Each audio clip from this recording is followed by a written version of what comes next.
आकाश अनंत है, इसका कोई और छोर नहीं है। ये कितना बड़ा है इसका कोई ठोस अंदाजा अब से पहले तक नहीं था, मगर बरसों की मेहनत के बाद अब कुछ वैज्ञानिक ये दावा करने लगे हैं कि उन्होंने ब्रह्मांड को नाप लिया है। ताजा अनुमान कहते हैं कि ब्रह्मांड 33 अरब प्रकाश वर्ष चौड़ा है। प्रकाश वर्ष वो पैमाना है जिससे हम लंबी दूरियां नापते हैं। प्रकाश की रफ्तार बहुत तेज होती है, वो 1 सेकंड में करीब 2 लाख किलोमीटर की दूरी तय कर लेता है। तो 1 साल में प्रकाश जितनी दूरी तय करता है उसे पैमाना बनाकर दूरी को प्रकाश वर्ष में नापते हैं। इतनी लंबी दूरी को किलोमीटर या मील में बताना बेहद मुश्किल है, इसीलिए प्रकाश वर्ष को पैमाना बनाया गया है। हम जिस धरती पर रहते हैं वो सौर मंडल का हिस्सा है। सौर मंडल में 9 ग्रह हैं जो सूरज का चक्कर लगाते हैं। सूरज एक तारा है जो हमारी आकाशगंगा मिल्की वे का हिस्सा है। आकाशगंगा बहुत सारे तारों और उनका चक्कर लगाने वाले ग्रहों, उल्कापिंडों और धूमकेतुओं को मिलाकर बनती है। ब्रह्मांड में हमारी मिल्की वे आकाशगंगा जैसी बहुत सी आकाशगंगाएं हैं। ये कितनी हैं? इनका आकार कैसा है?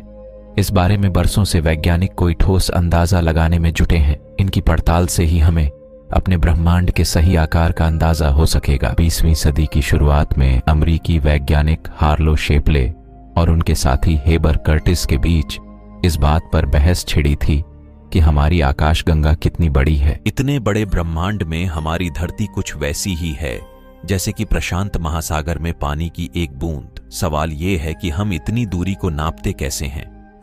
इसके लिए वैज्ञानिकों ने कई तरीके ढूंढ निकाले हैं। एक तो वो ग्रहों और सितारों से दूरी को रेडियो तरंगों की मदद से नापते हैं। इसे कॉस्मिक डिस्टेंस लैडर कहते हैं। इसके लिए दूसरे ग्रहों और तारों तक रेडियो तरंगें भेजी जाती हैं। वो आने जाने में जितना वक्त लेती हैं उससे उन ग्रहों या तारों की दूरी का अंदाजा लगाया जाता है। इसके लिए बड़ी दूरबीनों का इस्तेमाल किया जाता है। ऐसी ही एक दूरबीन पुएर्तो रिको में लगी है। इसका नाम है अरेसिबो। लेकिन ब्रह्मांड इतना बड़ा है कि ज्यादा लंबी दूरी नापने के लिए रेडियो तरंगों का इस्तेमाल करना मुमकिन नहीं।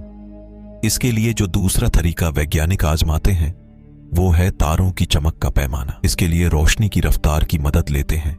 असल में जैसे जैसे कोई चीज हमसे दूर होती जाती है हमारी नजर उससे तिरछी होती जाती है।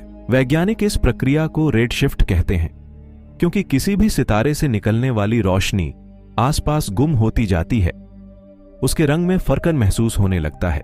ऐसे ही चमकीले सितारों को मील का पत्थर मानकर उनकी दूरी का अंदाजा लगाया जाता है, लेकिन यह भी कोई ठोस पैमाना नहीं हो सकता है।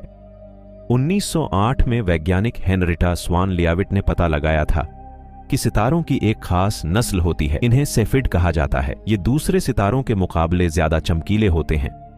इनकी मदद से दूसरी आकाश गंगाओं और फिर ब्रह्मांड के विस्तार का पता लगाया जा सकता है। इसी पैमाने पर कसकर आज हमारी आकाशगंगा की पड़ोसी एंड्रोमेडा आकाशगंगा को धरती से करीब 2.5 करोड़ प्रकाश वर्ष दूर बताया जा रहा है। वैसे हम चाहे जो पैमाना आजमा लें, ब्रह्मांड कितना बड़ा है इसका सही अंदाजा लगाना मुश्किल है, क्योंकि एक तो इन अंदाजों के सही या गलत होने की पक्की पड़ताल नहीं हो सकती, दूसरा ब्रह्मांड तेजी से फैल रहा है। अब धरती से सबसे दूर जो सितारा है उसकी रोशनी पृथ्वी पर पहुंचने में अरबों साल लग जाते हैं।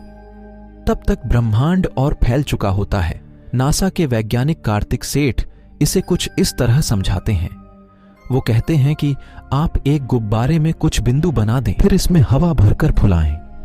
हमारा ब्रह्मांड कुछ वैसे ही फैल रहा है, और जो निशान आपने बनाए हैं वो हमारी मिल्की वे जैसी आकाशगंगाएं हैं जिनके बीच दूरी बढ़ती जा रही है। वैज्ञानिकों की पड़ताल के मुताबिक धरती से जो सबसे दूर सितारा है वो करीब 14 अरब साल पुराना है, यानी उसकी रोशनी को धरती तक पहुंचने में इतना वक्त लगा। इस वक्त ब्रह्मांड और फैल चुका है। तो इस आधार पर वैज्ञानिक कहते हैं कि आज वो तारा धरती से करीब 46.5 प्रकाश वर्ष दूर है। इस हिसाब से ब्रह्मांड आज 73 अरब प्रकाश वर्ष चौड़ा हो चुका है। अब इस दूरी पर भी बहुत से किंतु परंतु हैं, लेकिन इस मोटे अंदाज के आधार पर भी ब्रह्मांड के बारे में सोचने से हमारी आंखें खुली की खुली रह जाती है। हमें अपने छोटे होने का शिद्दत से एहसास होने लगता है, लेकिन इतना विस्तार, इतना लंबा चौड़ा ब्रह्मांड हमारी सोच को घूमने की पूरी आजादी देता है।